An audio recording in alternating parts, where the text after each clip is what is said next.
आइए दोस्तों, आज हम लोग फॉरेन डायरेक्ट इन्वेस्टमेंट के बारे में इंफॉर्मेशन लेते हैं। दोस्तों, कई बार इन्वेस्टर कंफ्यूज होते हैं कि फॉरेन पोर्टफोलियो इन्वेस्टर कौन है, फॉरेन डायरेक्ट इन्वेस्टर कौन है। इसकी क्लैरिटी करते हैं। एफडीआई को समझते हैं, एफडीआई की इंडिया में ट्रेंड समझते हैं, कैसे इन्वेस्ट होता जा रहा है, और कुछ एफडीआई के एग्जांपल लेंगे जिससे ये बिल्कुल क्लैरिटी हो जाए। रेडी हो दोस्तों आप लोग? अगर आपने चैनल सब्सक्राइब नहीं किया है तो चैनल सब्सक्राइब कर दीजिए ताकि ऐसे इंपॉर्टेंट अपडेट मिस ना हो जाए। ऑलराइट, तो सबसे पहले हम लोग समझेंगे व्हाट इज एफडीआई। दोस्तों, फॉरेन डायरेक्ट इन्वेस्टमेंट क्या होता है? दोस्तों, जब कोई इंडिविजुअल या कंपनी जो दूसरे देश में है वो किसी देश में बिजनेस इंटरेस्ट में इन्वेस्ट करती है तो उसे दोस्तों हम फॉरेन डायरेक्ट इन्वेस्टमेंट कहते हैं। दोस्तों, ये हो सकता है कि कोई कंपनी जो दूसरे देश में है वो भारत में नया बिजनेस शुरू कर रही हो, या फिर भारत की कोई कंपनी की एसेट्स खरीद रही हो, या फिर कोई भारतीय कंपनी के साथ जॉइंट वेंचर कर रही हो। तो हम कहते हैं दोस्तों कि ये एक एफडीआई है जो भारत में निवेश कर रही है।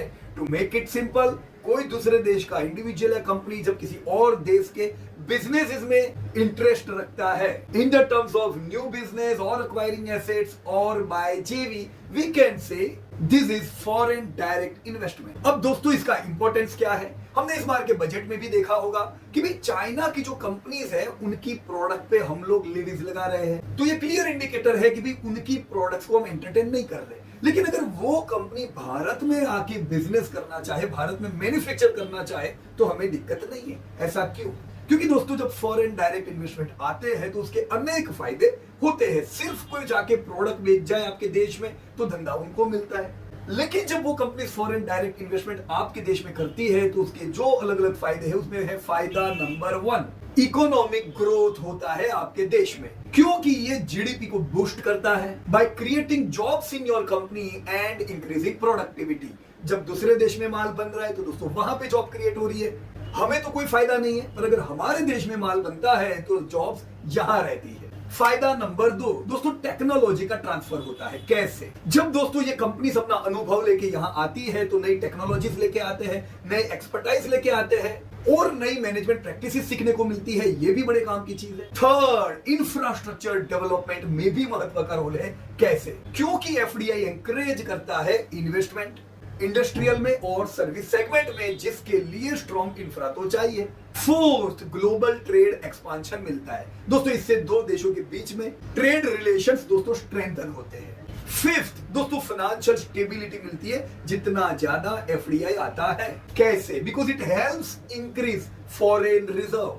जी हाँ दोस्तों, इससे फॉरेन एक्सचेंज रिजर्व इंप्रूव होता है और लोकल करेंसी स्ट्रेंथन होती है। तो ये जो मैंने 5 पॉइंट दोस्तों आप लोगों को बताया, ये बड़े इंपॉर्टेंट है कंट्री के लिए आगे बढ़ने के लिए। पर क्या ऐसे कोई उदाहरण है जिससे मैं क्लैरिटी रख सकूं कि हाँ यार, इसको हम एफडीआई कहेंगे? क्योंकि एफपीआई यानी फॉरेन पोर्टफोलियो इन्वेस्टमेंट तो बिल्कुल अलग चीज है।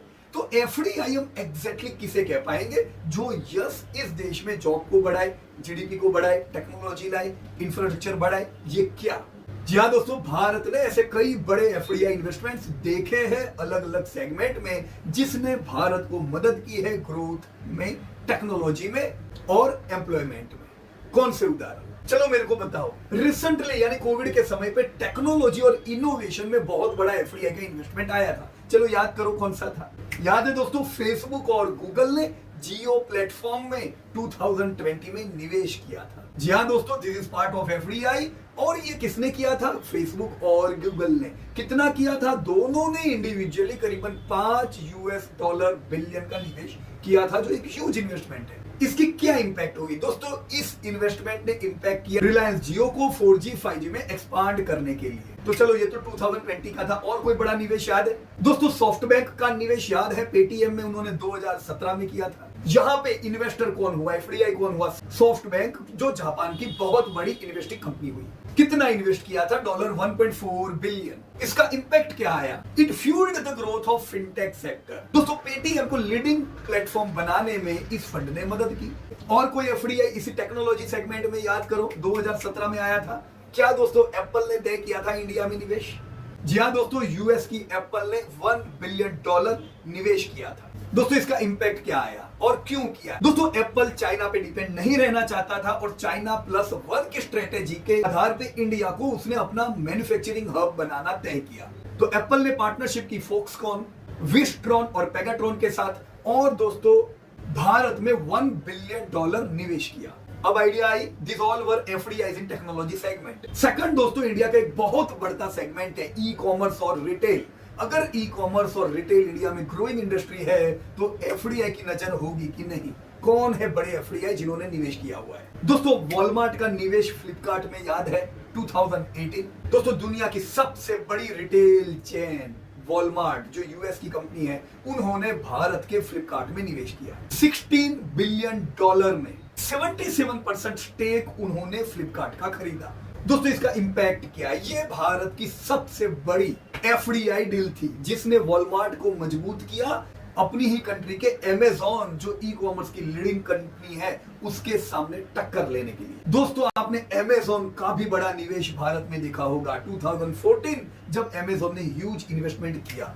दोस्तों अमेज़न ने भारत में $6.5 बिलियन लगाया और अपनी इंडिया की ऑपरेशनल चीजें जैसे वेयर हाउसिंग लॉजिस्टिक को मजबूत किया। चलो तो ये तो मैंने दो आपको अलग अलग उदाहरण अलग अलग सेगमेंट के बताए। मेरे को मैन्युफैक्चरिंग और ऑटोमोबाइल में कोई बताओ चलो आप कि कौन सा एफडीआई निवेश भारत में आया है। दोस्तों टेस्ला की एंट्री भारत में आ रही है, तो ये होगा दोस्तों टेस्ला का भारत में एफडीआई निवेश। दोस्तों टेस्ला का अंदाजा है $2 बिलियन का वो लोग निवेश करेंगे। इसका इंपैक्ट क्या होगा दोस्तों? टेस्ला यहाँ पे अपनी गाड़ियां नहीं बेचेगी, वो मैन्युफैक्चरिंग करेंगे यहाँ पे, जो उनके प्रीवियस प्लान से बिल्कुल विपरीत है। पहले वो सिर्फ गाड़ी बेचना चाहते थे जिसका विरोध था, अब वो भारत में प्लांट लगाएंगे। इसका फायदा एम्प्लॉयमेंट में होगा, साथ में ईवी भी ज्यादा पेनिट्रेट होगा, नई टेक्नोलॉजी भारत को मिलेगी। ऑटोमोबाइल में और कोई है एफडीआई? दोस्तों हुंडई और किया को भी हम भूल सकते हैं। दोस्तों हुंडई एंड किया जो कि साउथ कोरिया की कंपनी है, $3.5 बिलियन भारत में निवेश किया। दोस्तों इसका भारत को क्या फायदा? चलो एम्प्लॉयमेंट और वो सब तो बराबर बातें हैं, लेकिन इससे भारत दुनिया की नजर में एक ऑटोमोबाइल हब बन के उभरता जा रहा है। भारत की एक्सपोर्टिंग अपॉर्चुनिटीज दोस्तों खुलती जा रही है। फिर दोस्तों एक बड़ा निवेश तो हम भूल ही गए, जो ऑटोमोबाइल का सबसे बड़ा निवेश हुआ। जी हाँ दोस्तों, सुजुकी का, जो 1982 से अब तक उन्होंने किया है, जिनको हम भारत में जानते हैं मारुति सुजुकी के नाम से। दोस्तों इन्वेस्टर कौन हुआ? सुजुकी मोटर, जापान की कंपनी, जिन्होंने अब तक भारत में जबरदस्त बड़ा $7 बिलियन का दोस्तों निवेश किया है। और इसी के कारण आज उनका पेनिट्रेशन भारत में 40-50% जैसा उनका मार्केट शेयर है। तो बढ़िया मार्केट शेयर क्यों है? तगड़ा इन्वेस्टमेंट है। और बरसों पहले जब भारत में कुछ ही कंपनी को लाइसेंसेस थे, उनमें से एक थी सुजुकी। तो यस दोस्तों, आज मारुति सुजुकी भारत की नंबर 1 ब्रांड है। दोस्तों एनर्जी और इंफ्रास्ट्रक्चर में कुछ ऐसे एफडीआई ध्यान है आपको? दोस्तों आपको ध्यान होगा बीपी और रिलायंस के बीच में पार्टनरशिप हुई थी। रिलायंस अपना डेब्ट कम करना चाहती थी और ये पार्टनरशिप ने उनको इसमें मदद की थी, क्योंकि रिलायंस कुछ और सेगमेंट में बड़ा निवेश करना चाहती थी, जैसे रिटेल हुआ, टेक्नोलॉजी हुआ, और इस पार्टनरशिप ने यस उनको मदद की। तो इन्वेस्टर कौन हुए? बीपी जो कि यूके की एक लार्ज कंपनी है। दोस्तों कितना उन्होंने निवेश किया? 2011 में ह्यूज $7.9 बिलियन और 2019 में एडिशनली $1 बिलियन।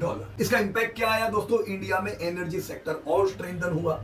इनके अलावा एस एनर्जी के ही सेगमेंट में आप लोगों को ध्यान होगा कि एस्सार स्टील में किसने निवेश किया था? यस दोस्तों, आर्सेलर मित्तल का एक बड़ा निवेश। दोस्तों आर्सेलर मित्तल यानी बेस इंडिया का, लेकिन Arcelor Mittal from Luxembourg and Nippon steel from Japan. दोस्तों इन्होंने एक बड़ा $7 बिलियन का निवेश किया था। इसकी इंपैक्ट, जो एस्सार स्टील बैंकरप्ट हो चुकी थी, एम्प्लॉयमेंट चला जाता उस कंपनी का, लेकिन इस डील ने स्टील प्रोडक्शन बूस्ट किया, एक अच्छा मैनेजमेंट आया, एम्प्लॉयमेंट रहा और जीडीपी को भी फायदा हुआ।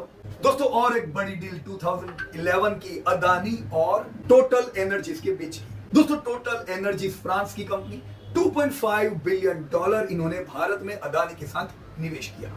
फायदा, इंडिया का लोकल प्रोडक्शन बूस्ट हुआ, गैस डिस्ट्रीब्यूशन में फायदा हुआ। अब ये सब अलग अलग सेगमेंट देखे, लेकिन क्या आपने ऐसा कुछ फाइनेंस में देखा है? फाइनेंस में कौन सी डील? चलो याद करो, दिमाग में जोड़ दो। Which were some of the largest FDIs you saw in some past years in India? दोस्तों यूएस की गोल्डमैन सैक्स का इन्वेस्टमेंट 2006 में भारत, दोस्तों ये करीबन $3 बिलियन का था। फायदा, financial service, startup, Indian capital market को इस निवेश का फायदा हुआ। Second, HSBC's expansion in India from UK, investment $1 billion का। Segment, Indian banking system. दोस्तों अलग अलग सेगमेंट में निवेश आता है। आप कह सकते हो नहीं एफडीआई इसी सेगमेंट में आती है। देखो वो ग्रोइंग इंडस्ट्री में पैसा लगाते हैं जहां उनको लगता है कि मैं पैसा लगाऊंगा, इंडस्ट्री का ग्रोथ होगा और हम कंपनी के पार्टनर बन रहे हैं। दोस्तों ऐसा ही एक उदाहरण मैं फार्मा का भी जरूर शेयर करूंगा। लास्ट बट नॉट लीस्ट, ये फार्मा में भी ऐसे कई निवेश आए हैं। कौन सा? जीएसके का इन्वेस्टमेंट भारत में है। ग्लैक्सोस्मिथक्लाइन यूके की कंपनी, $1.5 बिलियन का भारत में निवेश।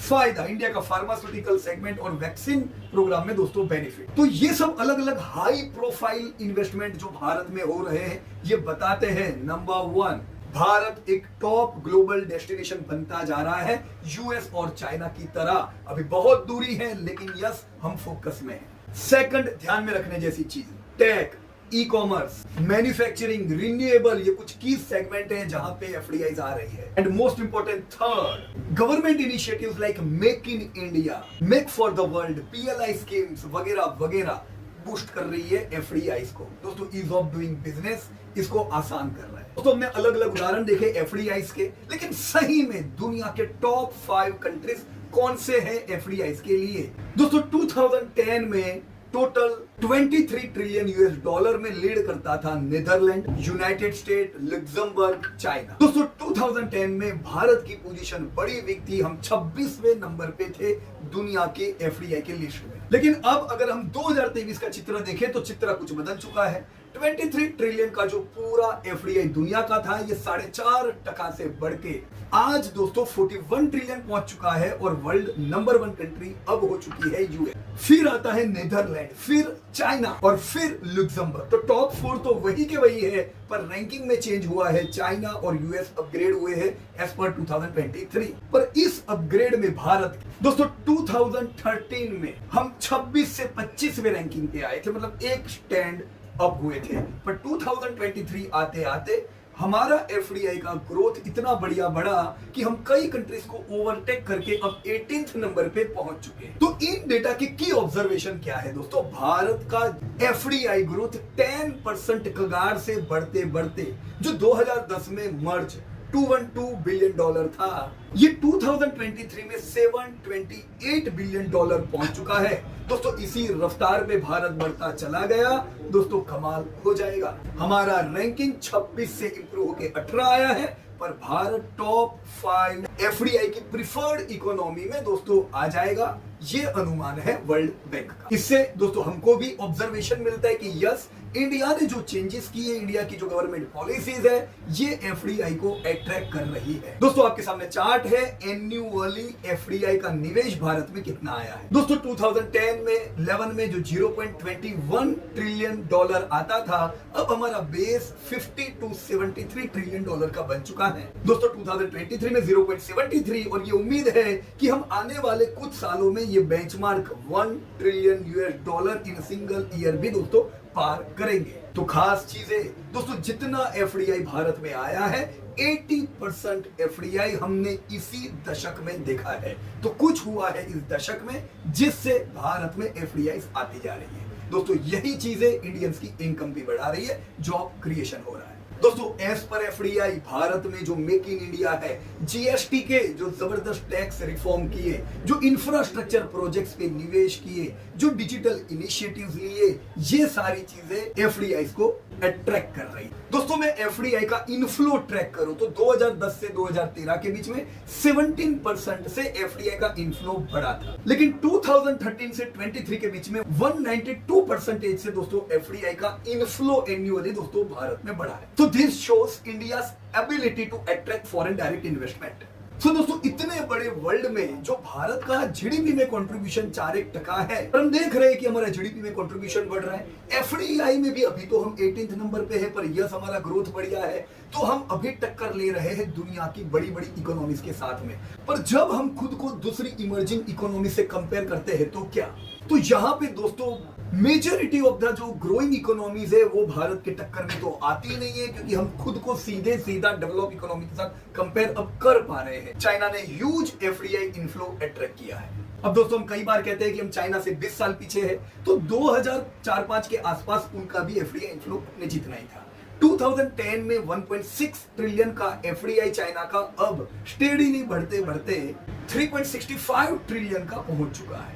India on the other hand has also experienced the fastest and sharpest growth in FDI, especially 2013 के बाद, क्योंकि हमारा 200 बिलियन का एफडीआई 3 गुना बढ़ के 700 बिलियन पार, विच वॉज अ 243% इंक्रीज। दोस्तों इससे पहले हम ब्राजील और साउथ अफ्रीका के भी नीचे थे, पर हम पिछले 13 सालों में दोनों कंट्री को पार करके एफडीआई में भी दोस्तों आगे बढ़े हैं। ब्राजील जो दोस्तों 2010 में 0.6 ट्रिलियन करता था, हमसे 30 गुना ज्यादा एफडीआई निवेश करती थी, आज हम ब्राजील से आगे निकल चुके, यानी वो था हमसे 3 गुना ज्यादा आगे। हमारे ग्रोथ के कारण हम उसको टक्कर मार के निकल गए आगे। हमारा और साउथ अफ्रीका का ऑलमोस्ट सिमिलर एफडीआई था, पर आज हम साउथ अफ्रीका से 7 गुना ज्यादा एफडीआई अट्रैक्ट कर रहे हैं। तो जब हम ग्रोइंग इकोनॉमी से कंपेयर करें तो हमारी पोजीशन दोस्तों काफी अच्छी साबित होती है। So we can say India is emerging as the second fastest FDI growth in BRICS economy after China. So now what can be project for 2030? हम तो इन्वेस्टर हैं, 2030 में हम क्या उम्मीद करें? दोस्तों बेस्ड ऑन हिस्टोरिकल ट्रेंड और गवर्नमेंट पॉलिसीज हम और एफडीआई का इन्वेस्टमेंट अट्रैक्ट कर पाएंगे। 2030 में दोस्तों भारत एफडीआई इन्वेस्टमेंट 1.5 ट्रिलियन का सालाना कर पाएगा, जो 2023 के हिसाब से डबल है। तो 2023 से 2030 पहुंचते पहुंचते हम almost double annual FDI investment पार करेंगे। दोस्तों 2030 तक ही ये उम्मीद है कि जो आज 18वीं रैंकिंग है, हम टॉप 10 कंट्रीज में दोस्तों आ जाएंगे। याद रखना, एक समय हम जीडीपी में भी टॉप 10 पे नहीं थे, अब आ गए हैं। इसी प्रकार से दोस्तों एफडीआई में भी हम भले टॉप 10 में नहीं है, 18th है, पर टॉप 10 में हमारी वाइल्ड कार्ड एंट्री होनी है। दोस्तों क्या है वो फैक्टर्स जो एफडीआई ग्रोथ को सपोर्ट कर रहे हैं? Government policy, expansion of PLI schemes, 100% FDI in some of the segment. दोस्तों मैन्युफैक्चरिंग ग्रोथ जो भारत का हो रहा है, ये अट्रैक्ट कर रहा है। इंडिया जो मैन्युफैक्चरिंग में वीक था, अब भारत दोस्तों मैन्युफैक्चरिंग हब की ओर उभर रहा है दुनिया की नजरों में। दोस्तों भारत एक डिजिटल इकोनॉमी है, इंटरनेट फैला हुआ है, लोग डिजिटल यूज कर रहे हैं। फोर्थ दोस्तों भारत सस्टेनेबल एनर्जी को फोकस करके आगे बढ़ रहा है, जिसे रिन्यूएबल में भी ह्यूज इन्वेस्टमेंट आ रहा है। फिफ्थ फ्री ट्रेड एग्रीमेंट्स है दोस्तों हमारे कई कंट्रीज के साथ, जो हमारी पार्टनरशिप को स्ट्रेंथन कर रहे हैं। अब मैं आ जाता हूं ओरिजिनल मुद्दे पे, इन्वेस्टर के, कि भाई इन्वेस्टर इस एफडीआई ग्रोथ से क्या लाभ उठा सकते हैं। दोस्तों दोनों, चाहे डोमेस्टिक इन्वेस्टर है या इंटरनेशनल इन्वेस्टर है, उनके लिए ये एफडीआई का जो इन्वेस्टमेंट भारत में आ रहा है, ये बड़ी अपॉर्चुनिटीज बन सकता है। तो की सेक्टर कौन से हुए दोस्तों? Technology and innovation. दोस्तों बूमिंग डिजिटल इकोनॉमी और एआई इनोवेशन इस सेगमेंट को दोस्तों ग्रोथ दे सकते हैं। सेकंड, रिन्यूएबल एनर्जी पे फोकस करें। सोलर, विंड, हाइड्रोजन के कई प्रोजेक्ट्स होंगे और कंपनीज इनका लाभ उठाएंगी। Third, manufacturing and infrastructure. ये सेगमेंट दोस्तों बूस्ट कर सकता है growth in production and efficient logistic, profit margin दोस्तों बढ़ा सकता है। Fourth, health care and pharma. Bharat दोस्तों ग्लोबल फार्मा हब बनता जा रहा है। Fifth, real estate and smart cities. दोस्तों अर्बनाइजेशन एंड कॉमर्शियल एक्सपांशन इन सेगमेंट को बूस्ट कर सकता है। तो इन्वेस्टर इन सारे सेगमेंट पे ध्यान रखे और निवेश की अपॉर्चुनिटी दोस्तों ढूंढ सकते हैं। So what could be my final thoughts? जी हाँ दोस्तों, एफडीआई का ट्रेंड बड़ा सॉलिड है भारत में, और ये भारत को टॉप 10 एफडीआई फोकस्ड इकोनॉमी में ले जाएगा। Investors should focus on high growth segment which are going to get pushed due to FDIs like technology, manufacturing, renewable, but do not forget to focus on good companies from these sectors that can take benefit of this growth and can sustain longer. And last, government policies are attracting FDIs which could be highly useful for investors. दोस्तों आज हमने FDIs की ढेर सारी बातें की, कुछ उदाहरण देखे, पास्ट देखा, प्रेजेंट देखा, फ्यूचर देखा।